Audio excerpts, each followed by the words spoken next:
So today we're going to be looking at Backtaking, the fancy Berimbolo crab ride game. And the first thing I want to say is we need to break this up into chunks. The biggest problem that I see with students learning it is that they try and do a move, a technique that takes them from some guard situation all the way to someone's back, and they view that as like that's the move. I really recommend breaking it up into chunks, right, and looking for specific waypoints. So first, let's just talk about what the waypoints are, and then let's talk about how to learn it in the games that we start playing here at Golden Jiu-Jitsu. So the positions that are going to be kind of our waypoints are wedge, right here. This is the standard wedge, right? And then off of the standard wedge, we use this to get a seatbelt grip, okay? Once we're in a seatbelt grip, we are doing a seatbelt backtake. We're no longer doing a wedge backtake, we're doing a seatbelt backtake. And that first part, we're in the wedge. The Berimbolo is just the entrance into the wedge. So what I recommend highly is that I think like entrances aren't good things to play in games in general. Like you shouldn't make a specific technique a win condition of a game in general. So I don't really like doing games for learning the Berimbolo. You can drill it to enter it. That's what I recommend. And that's what we do here at Golden Jiu-Jitsu. So what we'll do is we'll say, you know, the game that we're going to play is we're going to start with a wedge. And I'm going to win, the attacker is going to win if they get to a seatbelt grip, right? The defender, whenever you're first learning, the way that I'd like to play this is that the defender is not allowed to frame on you with their hands or their feet, right? So there's no frames, they can't push off of you. What they can do is they can move their legs around, they can wiggle, they can try and slide out, get their hips on the ground, get out. If you lose the functionality of the wedge, or if you lose the wedge position, if they get their hips on the ground, however you want to word that as a coach, that training partner is going to win. So, defender, right? So, what I would do is, at first, if you want to just get people used to it, I would say start in the wedge, right? And the easiest way to get there, especially for beginners, is just going to be putting kind of hips to hips on the side. My outside leg is going to go behind his near side leg, and this is the wedge. So, we'll start from here. I'll double tap to start. My training partner is just trying to escape, but he's not allowed to push on me, right? And so if I don't do a good job, yeah, keep wiggling, keep moving. Like I can lose the wedge, boom, I just lost the wedge. And now I'm gonna restart here, right? And this is kind of like level 1. Go ahead and go again. So as he's playing, I'm gonna have to learn how to manipulate his body. So even now when he's wiggling, he's struggling, but he's not getting out. And I have plenty of time to move to a seatbelt and I win. Right. And this game structure where we break it apart into the waypoints and we play from waypoint to waypoint rather than trying to do the entire movement pathway, I think is of huge value and will really, really help you. So this is kind of game 1 for Berimbolos, or excuse me, for wedge backtakes. This is how we coach it here. This is what I highly recommend. So if you're watching this, I would pause it now. Go play this game 2 minutes each person or 3 minutes each person, and then come back. And we'll talk about more of the points and how to work this.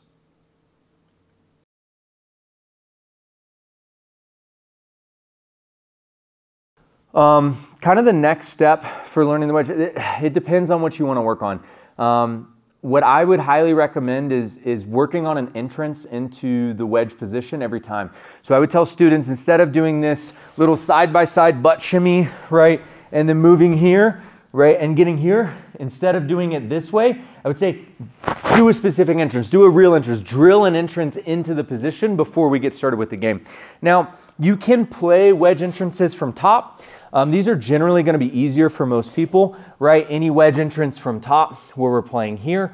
Anytime we have their leg in the middle, right, we can fall away from them, right? So this can happen from headquarters, smash pass, single leg X, right? Any of these things, we can fall over and get into this wedge position. So you can drill this. You can also, if you want, I would highly recommend drilling the bolo, the Berimbolo. A no-gi, right? I'm not going to give you too many tips for this because there's a bunch of videos on how to do the Berimbolo. But I'm just falling, inverting, putting my head underneath, grabbing a hold of something, putting my feet near his head, right? So once we're in this position, this is where the game would start. We double tap, and again, he's looking to free himself and he's not allowed to push on me, right? And I'm going to win if I get to a seatbelt grip.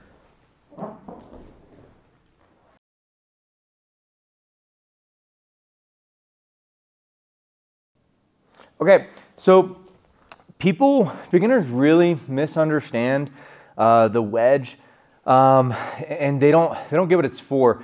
And the biggest problem is that they don't have good mechanics of the wedge. So the two ways that I try, and really I guess first what I should say is the wedge is not to take the back. The wedge brings the hips off the mat and exposes the upper back.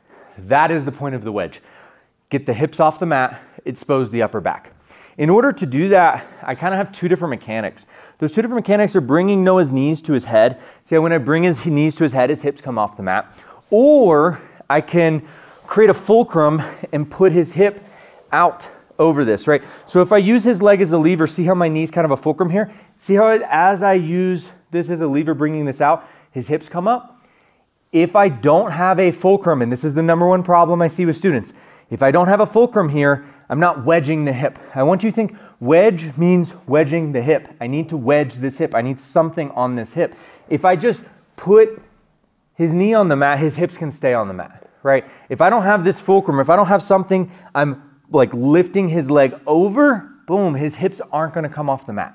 And how that comes into play is mainly kind of the same thing. What I see is when people start in this wedge position, they do this, right? As soon as I face my training partner, I no longer have a wedge on the hip. See, my knee's not really wedging the hip, it's wedging his thigh at this point, right? And I'm not able to push his knee towards his head, right? So the two things I would say to fix this are #1, try and keep your feet pointed relatively towards your training partner's head. We don't want our feet coming away, right? This is kind of two sides of the same coin. I don't want my feet coming away, and I don't want to face my training partner with my chest. I actually want to face away from my training partner. You see how as I face away from my training partner, my chest goes away, his hips come up with me, right? So one of the cues that I like to tell students from this position is don't chase the back, let the back come to you, right? If you face the back, right, it's going to be gone. It's ephemeral. You can't catch it. You gotta play coy. You gotta look away from the back. You can't actually chase it. So when we're in this wedge, just to kind of reiterate this, when we're playing, facing away, putting our feet on the mat near our training partner, facing away is going to elevate these hips, right? As I said before, after I elevate these hips, that's going to give me access to the upper back. And that's what I'm looking for. That's how we win this game.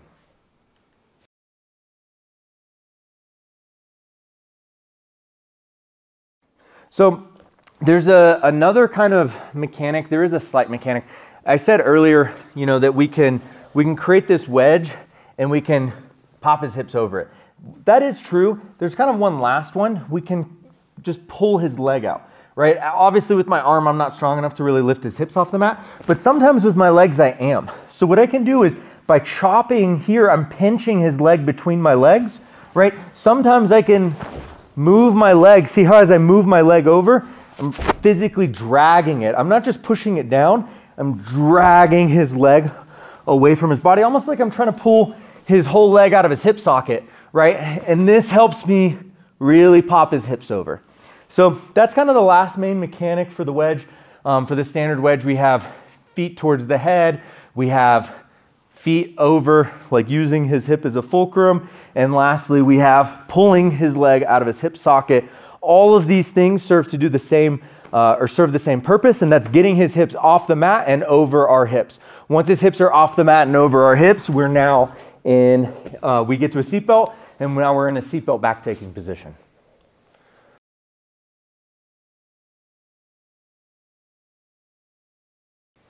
So there's actually a couple different types of wedges. Right, we can do the same thing with our body kind of aligned in different ways. So the main kind of easiest wedge to learn is the standard wedge, and that's where we're wedging his hip with our hip, right? And this is what I would generally recommend learning first. This is what I would recommend playing games from. But we can also play a knee wedge, right? A knee wedge, and there's some value specifically to doing it this way. But this distance wedge, I'm now wedging his hip with my knee. So I can still do all of these same mechanics. I can still lift his hip up off the mat. The downside of this knee wedge, right, this distance wedge, is that I'm just farther away from my training partner's upper body. So it's gonna be harder here. See, I can't quite reach the seatbelt. It's a lot more movement for me to reach the seatbelt grip and try and finish the back take. So it does have that kind of negative. The upside is probably gonna be relatively out of the scope of this series, this video, but it can be harder for him to counter leg lock me or to counter back take me from this wedge. It's just harder for me to use it as well, right? So it's easier for him to get out. It's harder for him to counter attack me. It's harder for me to actually take his back from that position.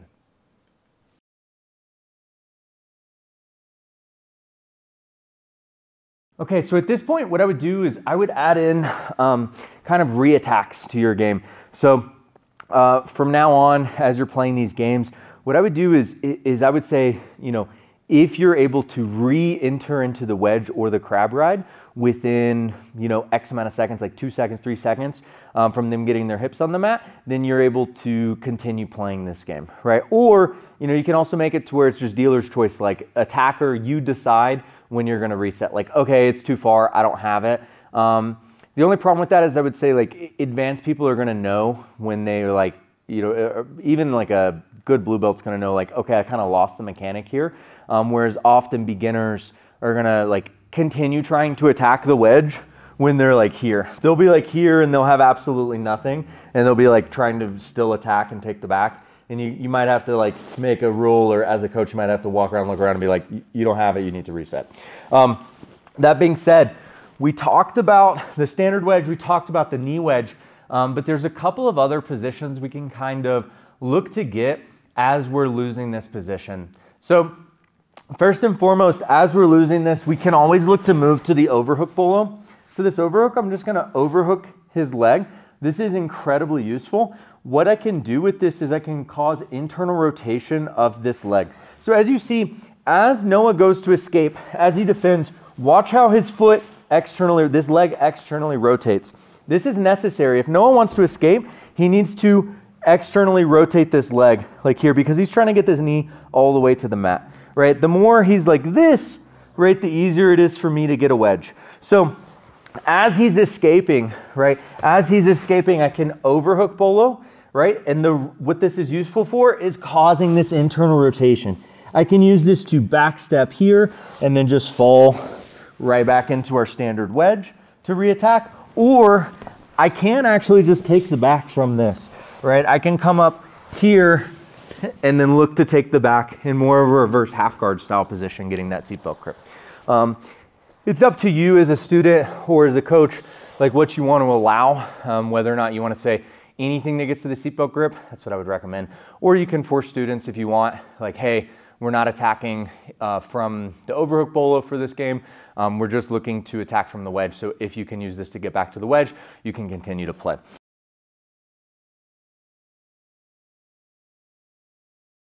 The other thing that we can look to do is kind of use our arm, this arm, as a wedge. So as I lose everything, right, he gets out, oh, I can't get an overhook bolo, I can't get anything, I can use this arm to wedge his hip.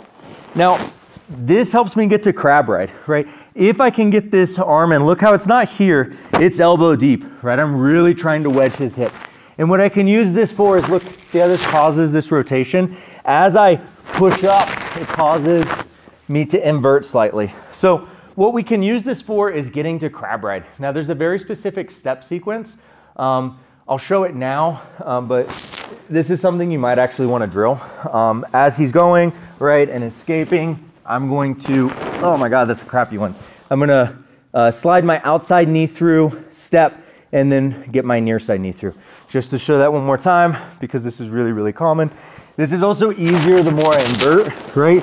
Outside, step, replace with a crab hook, right? This is really, really common stepping pathway. This happens actually not just here from the wedge. This is just really common crab ride entrance. You know, you even see this more like, you see this all over the place. I even play this like sometimes like De La Hiva. You know, you can play like an underhook De La Hiva right here, right? This is the same sequence as we're like, you know, kind of claiming this. I need to make space, switch to a crab hook, and then try and attack the back. So that specific sequence is really useful. The way that I would handle this is in a classroom is generally either show this and have students like, this counts, you know, if you get to crab ride, it's a tie, right? You don't lose, but you also don't win. I tend to separate the crab and the wedge at first, run through these. You can also make it, if you desire, to have the game be non-terminal. That is, if you get to crab ride, we're still looking to take the back.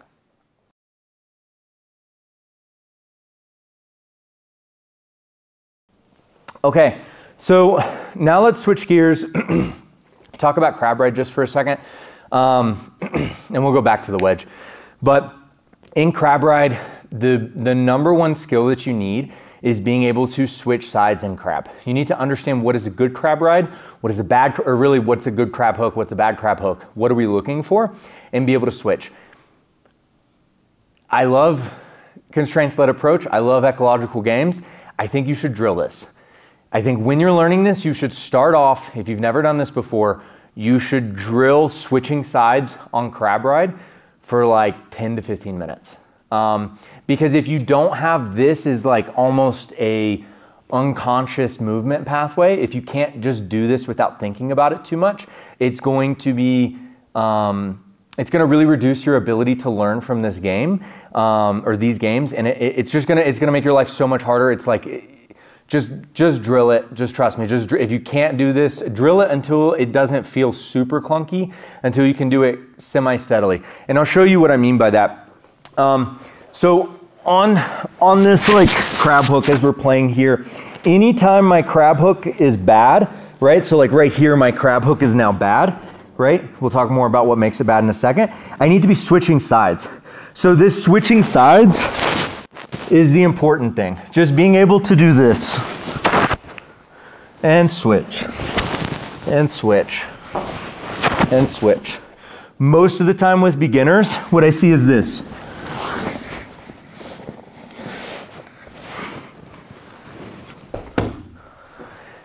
If you can't just switch sides, you're gonna have so much trouble in crab. So I can't recommend this enough. Drill switching sides for 10 to 15 minutes. Get good at this, then you can start playing crab ride games.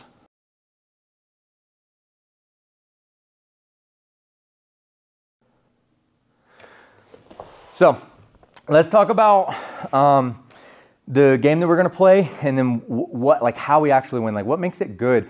When can we use the crab hook? So the biggest kind of thing, again, we're gonna start with a crab ride hook, right?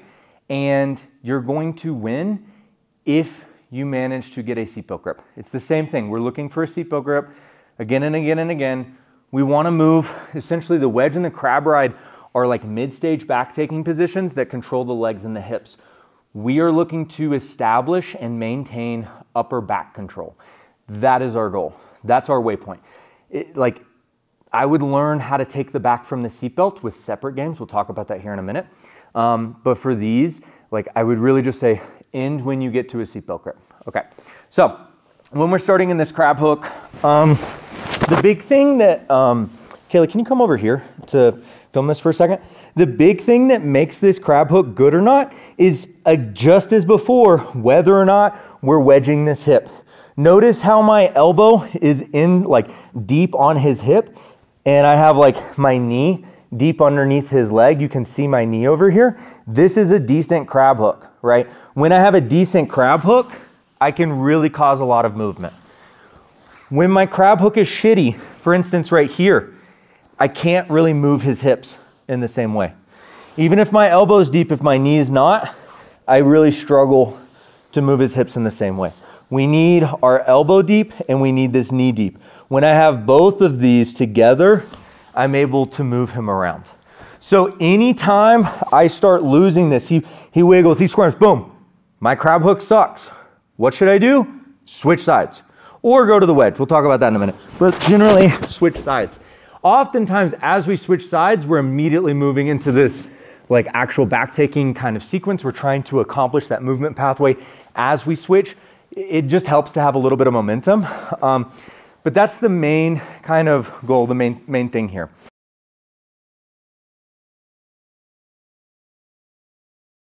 Now, when we're in crab, the other thing to kind of say is you can always move back to the wedge on either one of these.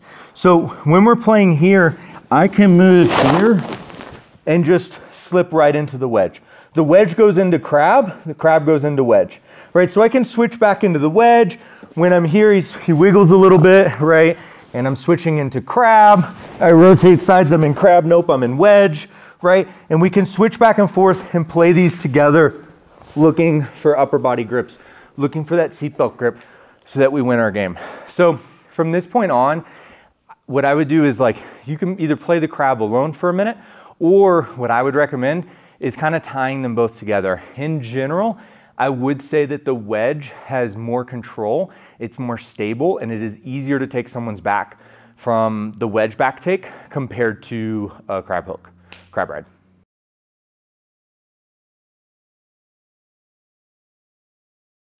Okay, so now what I want to talk about is kind of troubleshooting, problem solving a little bit on these positions. You know, at this point, play it enough where your training partner's not allowed to push on you with their hands and their feet. But as soon as you get pretty good at that, I want you to immediately like let them push on you, right? You can play this more fuck your jiu-jitsu style as well, which I would highly recommend if your training partners know how to do that. So essentially Noah's trying to disrespect my ability to take his back, and he's trying to give me the least amount of resistance possible. You could also just call this live drilling if you want. Point is, there's a lot of things that he can do to disrupt my wedge and my crab ride back take. Now, the main things that he's gonna be able to do here is frame. So the framing that's gonna happen is gonna be with this foot. If this foot can get on me, right, start pushing me, this is a major problem, yeah, or even if you get it to the mat, yeah, inside. If he gets this inside to the mat, it's gonna be next to impossible to take his back if this is completely over here. He has a frame that's connected to the mat that I can't get past, right? He can also push off me directly with this. He can push my leg with this, right? Go ahead and extend out, yeah, boom, and he's free. I don't want him putting this foot anywhere on me. So I would start here with some sort of control for the lower person, or the attacker. I would start with some control on this foot. You just want to prevent this from making contact with you, essentially. Generally, I want to control it with this hand, because this hand, I would like to prevent this arm from framing on me. These are his main two tools, or these two limbs. His left arm, his left leg, those are the things that are going to frame on me. So when I'm playing here, I just want to prevent those frames, right? As I prevent those frames, I'm looking to move up here. Boom, I get a seatbelt back take, I win, right? And that's what I really want you being conscious of is their ability to frame.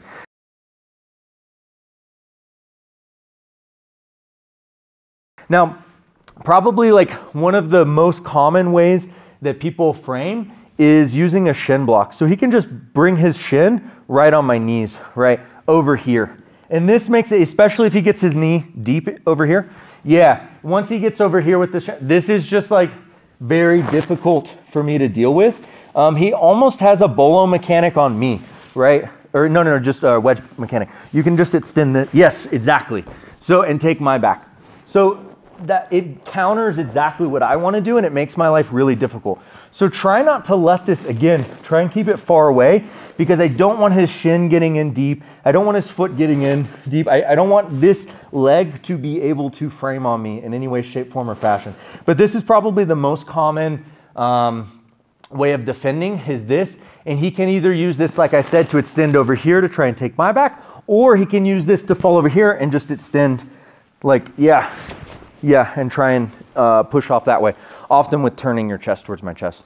But point is, we don't want that leg framing on us. We don't want this arm framing on us.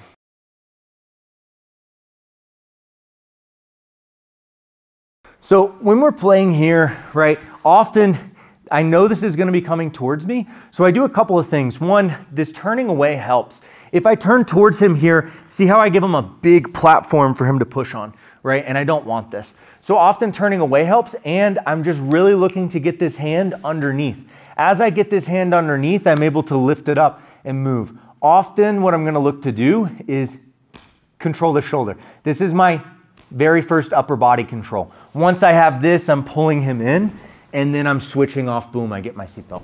So just finding that shoulder is really, really common, right? Think about climbing a rope. I'm just looking to get control of the shoulders. In the gi, it's a lot easier. You just start grabbing cloth and pulling, right? You got anything to climb. In no gi, we're looking for kind of ledges to be able to grab onto, which are mainly gonna be the hips and the shoulders.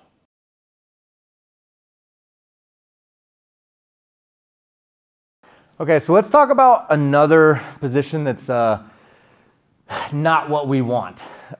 Oftentimes, as we do this, people will look to move over into reverse half guard, right? So if I just kind of slung him into the position, you can accidentally push their hips too far, and we end up in this reverse half guard. This is actually pretty dangerous. If I let him, he can get his knee up, boom, he's in saddle. He's attacking my leg. This is not good. So first off, let's talk about what to do if we get here. Second, let's talk about how to prevent getting here. So first, if we're here, what I would recommend us doing is looking to first prevent what he wants. What he wants is to get all of his upper body smashing mine way up here where he's crowding me and I don't have any space. He often wants to bring this elbow on this side, turning to face into me so he can start passing. And he wants to free his leg, right? And do this. So what I want to do is, first off, don't let him do any of those things. Second, I generally want to be pushing him down and I want to be switching my legs, right? If I'm able to get here, right? This is a twister hook now. From my twister hook, I'm able to build height, sling this leg around his back and reattack the back, right? So this is probably the main thing I would teach. There's a bunch of other stuff you can look to do. But generally here, what I would recommend is looking to get here. You can build height either by just building height directly. You can throw your leg over, right, to push his weight over to get here. But we just don't want him crowding us. We don't want him freeing this arm. We don't want him freeing his leg. Those are the main things. If you're not able to free this leg and switch to this leg, your life's gonna be a little bit difficult. We're not even gonna cover that in this series. I just wanna say, generally, that's what you're looking to do.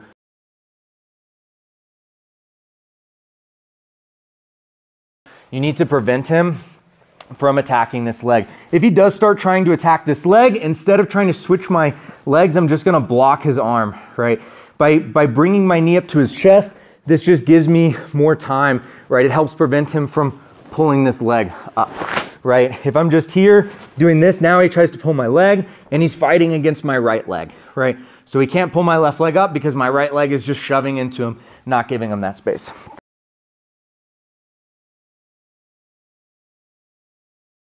The last thing we'll say in this little section, I know this is a lot, is don't let him get to reverse half guard. So when we're here, we don't want to overshoot the position.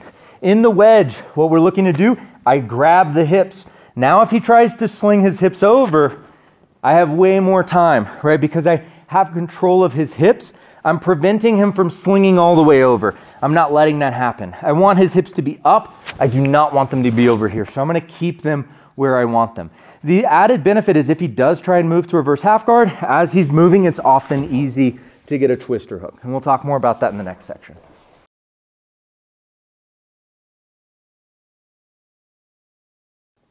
Okay, so we're gonna talk a little bit about this twister hook off the wedge. Anytime we can get a twister hook and their hips are elevated, it's a good thing. Twister hook without their hips elevated is a bad thing. So if I feel like he's not back heeling with his right leg, right? If he's back heeling, right, and I try and take this out, I'm just gonna lose everything. But if he's not, if he's trying to extend it out for some reason or do it, yes, oftentimes I can make this transition. Once I get here, this is a twister hook. This is actually the truck, if we're playing here. And this twister hook is very, very good, right, for taking the back. It gives us a lot of leverage because as we extend our leg, it really slings his back over here. That was just all by straightening my leg. It's not super comfortable, but there's a lot of mechanical advantage to this. So when we're here, this is really, really good, but we don't want to switch preemptively. We want to make sure often we step, right? I don't let go and switch, because if I let go and switch, his leg's going to be, I just lost everything, right? What I'm looking to do is step. As I step, I can feed, right? And I'm twisting this around. You can attack calf slicers here. You can attack groin splits. Just be careful that you don't do this to attack a calf slicer, because you can get armbarred and you'll feel real stupid. But this is a good position, right? This is very good to take the back. The big thing to know about the twister is that it's essentially almost like a 50-50. Right now I'm winning because, like I said earlier, my training partner's hips are up. Whoever's hips are up is losing. If I let him extend up and get my hips, now he's twistering me and I'm losing. Right now, he's losing.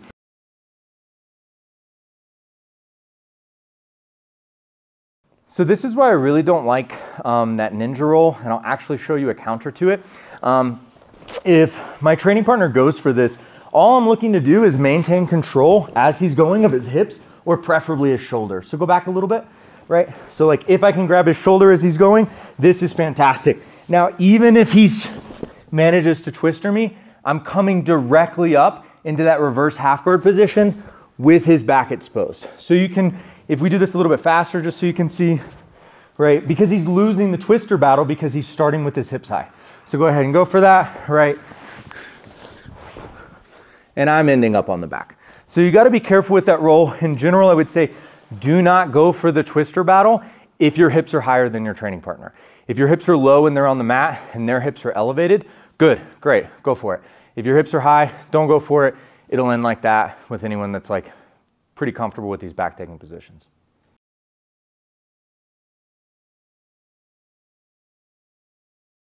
All right, so now let's talk a little bit about crab troubleshooting. So crab ride, very similar to the wedge. Kind of the main problem is gonna be him pushing on me, often on this side, right? So this side, if he can push on me, right? If he can get on my face, on my head, yeah, anything in here, yeah, it makes it really, really hard. So when we're in crab ride, first and foremost, don't make space, right? Now when he tries to push on me, I'm not really there. It's kind of hard.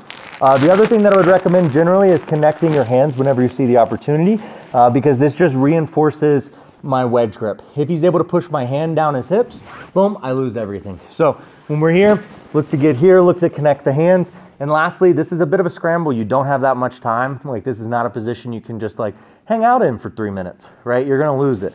So when we're here, right, looking to bring him down, make control. Again, my bottom crab hook isn't great. So generally I'm gonna be looking to switch sides and try and attack the back. That's the big thing. Making sure that he's not able to push on my arm, making sure that he's not able to push on my head, any of those things. Very similarly to the wedge when we're attacking this, right? Very similar to the wedge, I can use this hand to intercept. So as he goes to push on me, right, I can intercept and try and pull this down.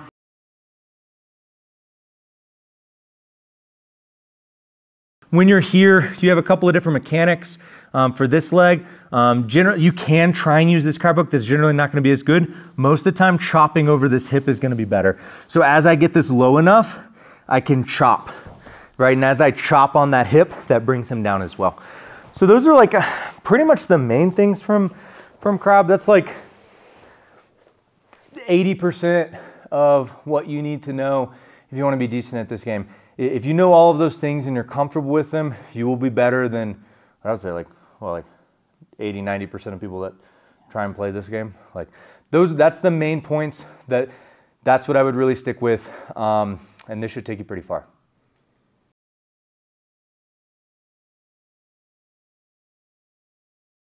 Okay, so we're not going to cover these in depth or as in as much depth as we did the wedge and the crab, but I do want to just mention seatbelt backtaking.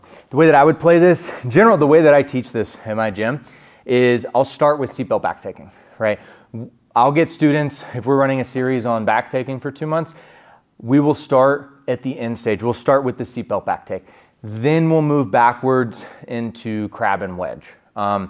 So this is like of high importance. I cannot stress this enough. If you want to be good at like wedge, bolo, crab ride, backtaking, you need to be good at seatbelt backtaking. Because a lot of the times you're gonna end up with a seatbelt and nothing else, right? And yeah, I want you to be like comfortable. I want you to be good at like, what do I do from here? What is this waypoint good for? So when we're playing here, can you face to the right? So there's a couple of different, or there's two different styles of seatbelt backtaking. One is this overhook side. So notice here, I'm on the overhook side, and one is the underhook side. The underhook side is not as good as the overhook side, right? Overhook side is way better. This is way better. This is what I want. So what I generally do is I'll start people on their hip. So I'm on this right hip. I'm not on my right knee, if you can see over here. I'm laying down. I'm not like in a turtle. I'm laying down, and we're starting here. Now, defender is going to win if they manage to face me chest to chest and free that elbow. That's it. Face chest to chest, or face chest towards torso, free that elbow, right? Attacker is going to win if they get both legs involved. The way that I like to play this is 80cc style back take. So either two hooks, prayer feet, or body triangle, right? So when I'm here, if I can get here, right, crossover, prayer feet, body triangle, two hooks, I win. When we're playing this, the most important kind of movement pathway to learn is this, the chair sit. So the chair sit, when we're playing here, is me coming up above him, right? My foot is going to come over the top, preferably all the way to the bottom, and I'm going to roll to my other hip while I bring him forward and try and take his back. That's the main mechanic. Pretty much everything is about troubleshooting that mechanic.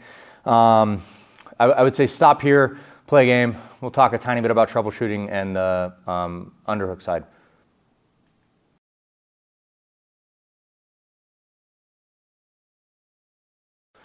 So let's talk about troubleshooting the chair sit. Main problem I see with students when they're learning this is that they try and step over right here, right? So the problem is, like, if I can't get my foot off the ground because all of my weight is on it. I need to come way up here. So go ahead. I'm worried about this getting messy or like messing with the audio if I'm too tight. But when I'm here, right, I want to be tight and I want to be holding them like this. The more I come forward over this hip, the easier it is for this leg to come over. I need to keep everything tight as I try and take his back. If I let my elbows come away from my body, I'll lose it. And more importantly, just like, you can't get this leg over. The common theme for like pretty much all of these backtaking, I probably should have even said this earlier, is I want to get a top hook and I want to turn my top hook into a bottom hook. Because the top hook, like, I can't get a bottom hook. I can't slide my leg underneath his body that's laying on the mat, right? It's just, there's no space. I can't do that. I can get a top hook, and a top hook is okay, but it's not that useful. So what I'm generally looking to do is I'm looking to get my top hook, and then I'm going to turn it into a bottom hook. This is just such a common theme. This happens everywhere. This is the same with crab, wedge, bolo stuff. You get a top hook, turn it into the bottom hook, get the seatbelt, continue on your back take.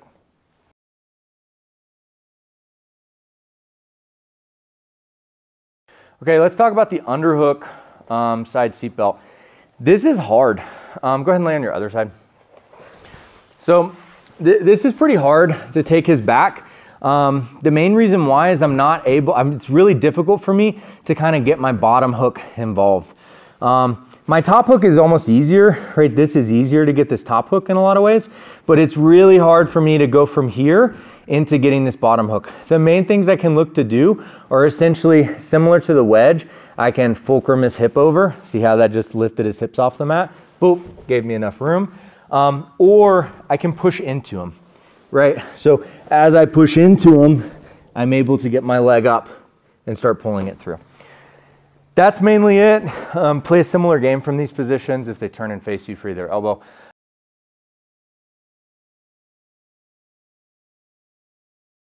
We can look to get to, was it seated turtle, I think is what it's called. We'll show it in a second. I think it's called seated turtle. You can look to start building height and bring them here. And this is a good thing. This is an upgrade. The problem I see when people do this is they look like this, right? And then they like end up in this position, and then they have no base and they can't get up, and they're like, I can't get up, and they're just sliding out instantly. And it's like, yeah, don't do that. That's kind of like one niche thing I've seen a lot of when teaching students this position. So don't do that. Build height. Don't be flat on your belly. That's not a good thing. But this should kind of run the gamut of most of the back takes. I think we'll cover one more kind of special topic and then be done.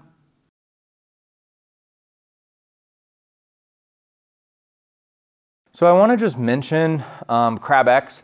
Crab X is not as useful, in my opinion, as